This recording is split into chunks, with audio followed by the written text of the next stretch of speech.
Selamat datang di channel Bayanaka Craft. Buat yang pertama kali bergabung, jangan lupa klik subscribe, tekan loncengnya, like dan komen, serta share agar tidak ketinggalan video lainnya. Makan bakso, mie ayam, sup, atau makanan-makanan panas dengan menggunakan mangkok memang paling enak jika kita bawa dengan menggunakan tangan. Namun ada kalanya jika panas cukup mengganggu saat kita makan. Nah, kita akan buat tatakan untuk mangkok sehingga makanan-makanan enak ini akan lebih enak disantap. Bagaimana cara membuatnya? Mari kita buat.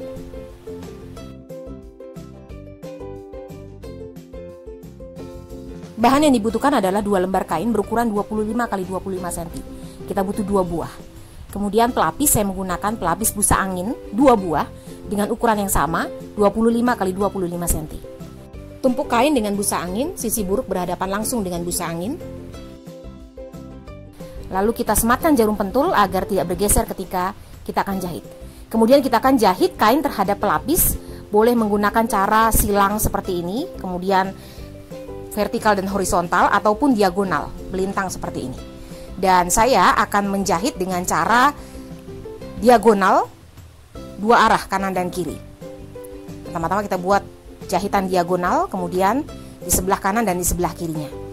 Tips dalam menjahit dengan menggunakan sepatu biasa untuk busa angin seperti ini adalah biarkan mesin berjalan. Jadi jangan berikan tekanan berlebihan pada kain agar mesin bisa berjalan dengan baik. Jadi kita pegang kainnya agak melayang, tidak megang dengan memberikan tekanan pada kain, tetapi biarkan kain berjalan sesuai dengan irama dari mesin jahit. Kita buat jahitan diagonal seperti ini, kemudian arah sebaliknya hingga kita membuat kotak-kotak kecil dengan bentuk diagonal.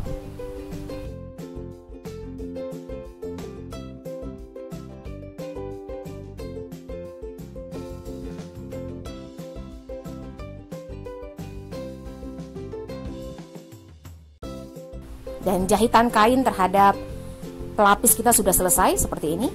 Kemudian karena menggunakan busa angin, biasanya muncul bagian-bagian yang tidak terjahit dengan tepat. Kita gunting, busa anginnya kita gunting. Jadi yang menjadi patokan adalah kainnya. Seperti ini. Jika kita balik, ada bagian yang tidak pas, tidak apa-apa. Yang jadi patokan adalah kainnya. Dan kita lakukan untuk kain yang kedua dan pelapis yang kedua sehingga kita punya 2 seperti ini. Lalu kita lipat 2, kain kita lipat 2. Usahakan bertemu kain dengan kain, ujung kain bertemu dengan ujung kain. Jadi sekali lagi yang menjadi patokan adalah kainnya, sehingga ketika kita melipat pun yang menjadi patokan adalah kain. Lalu rapikan bagian lipatan agar tidak menggelembung. Kita rapikan bagian lipatan agar tidak menggelembung. Kemudian kita buat penanda 3 cm dan 6 cm. 6 cm adalah di bagian lipatan. 6 cm selalu di bagian lipatan, kita buat penanda 3 cm dan 6 cm, kemudian kita tarik garis. Lakukan hal yang sama untuk semua lipatan. Untuk kedua kain, 3 cm dan 6 cm.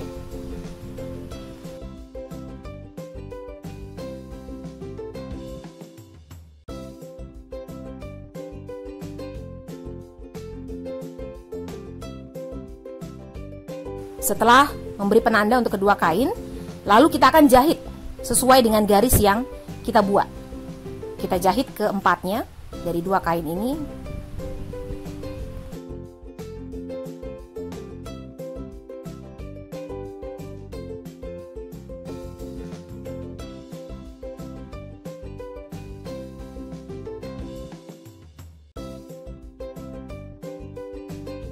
Setelah keempat garis terjahit, kemudian kita gunting 1 cm dari garis jahit yang kita buat untuk kedua kain.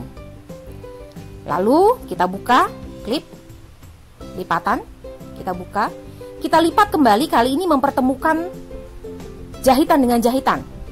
Jadi pastikan jahitan bertemu dengan jahitan. Lalu sekali lagi kita lipat dengan berpatokan pada kain. Jadi lipatannya presisi. Pertemukan jahitan dengan jahitan, kemudian lipat kain lagi dan patokannya adalah kain. Bagian tengah jangan lupa dirapikan agar tidak menggelembung.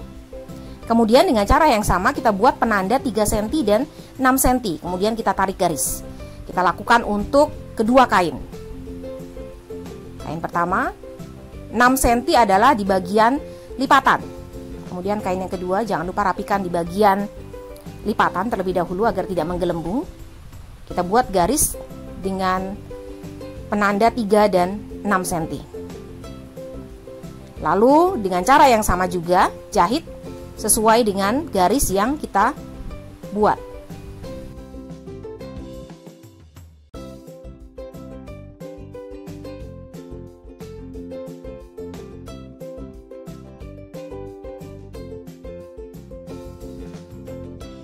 Lalu gunting 1 cm dari garis jahit yang terbentuk. Kemudian kita buat lengkungan seperti ini. Lengkungannya boleh bebas, boleh membuat lengkungan kecil atau lengkungan besar. Saya membuat lengkungan seperti ini di dua sisi kain yang terlipat seperti ini, di posisi ini. Jadi seperti membentuk huruf B. Lalu kain yang kedua juga sama, kita buat lengkungannya sama. Lalu kita gunting sesuai dengan garis lengkungan yang terbentuk. Kedua lengkungan untuk satu buah kain dan 2 lengkungan lainnya di kain yang kedua. Jadi kita gunting seperti ini, lengkungannya sama. Kemudian kita buka klip dan lipatannya. Terbentuk 2 buah kain yang sudah melengkung. Lalu tumpuk kedua kain dengan sisi bagus saling berhadapan dan pertemukan jahitan dengan jahitan. Pertemukan jahitan dengan jahitan. Harus bertemu jahitan dengan jahitan, kemudian klip. Kita klip untuk keempat jahitan yang kita buat seperti ini. Harus bertemu jahitan dengan jahitan, kemudian lengkungannya juga bertemu dengan benar. Lalu kita akan jahit keliling dengan menyisakan lubang pembalik. Jangan lupa sisakan lubang pembalik. Kita jahit keliling dengan kampuh yang sama. Ingat, ini adalah ada bagian lengkung, jadi menjahitnya juga harus mengikuti lengkungan yang terbentuk. Dan jangan lupa sisakan lubang pembalik.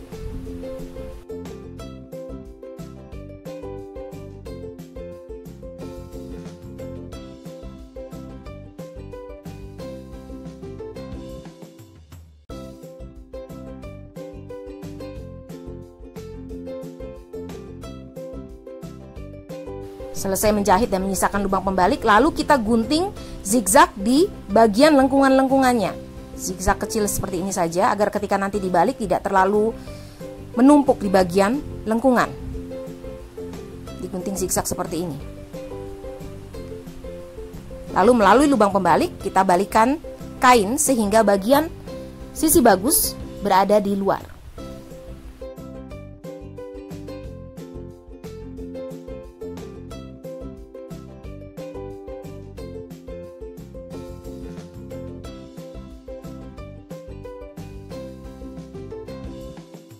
Kita keluarkan sisi bagus sehingga berada di luar, kemudian melalui lubang pembalik juga kita bisa gunakan alat bantu untuk mendorong terutama di bagian-bagian pojokan-pojokan agar bentuknya tetap sesuai dengan apa yang kita mau. Kita bisa masukkan alat bantu, saya gunakan pulpen, ujung pulpen yang tumpul, kemudian saya dorong bagian pojokan-pojokan agar terbentuk lengkungan yang bagus. Kemudian kita akan tutup lubang pembalik dengan cara melipat kampuhnya ke arah dalam, melipat kedua kampuh kain ke arah dalam, kemudian diklip untuk mempertahankan posisinya agar tidak berubah bentuk, tidak berubah posisi. Kita rapikan sehingga tetap membentuk lengkungan. Lalu untuk menutup lubang pembalik sekaligus menjahit tindas keliling, kita akan jahit tindas keliling. Menutup lubang pembalik sekaligus jahit tindas keliling. Jahit dengan kampuh yang kecil saja, sambil tetap diperhatikan bentuk dari jahitan yang kita buat. Jangan sampai balapan antara kedua kain, bagian dalam dan bagian luar, jangan sampai balapan, tetap stabil bentuknya. Dan kita jahit dengan kampuh yang kecil saja keliling, sekaligus kita juga menutup lubang pembalik. Juga diperhatikan bahwa ini adalah bentuknya lengkungan, jadi menjahitnya juga memperhatikan lengkungan yang terbentuk. Dan tatakan mangkok kita selesai dibuat. Kita bisa coba dengan meletakkan mangkok di atasnya. Terima kasih sudah menyaksikan tutorial dari Bayanaka Craft. Sampai jumpa pada tutorial-tutorial lainnya.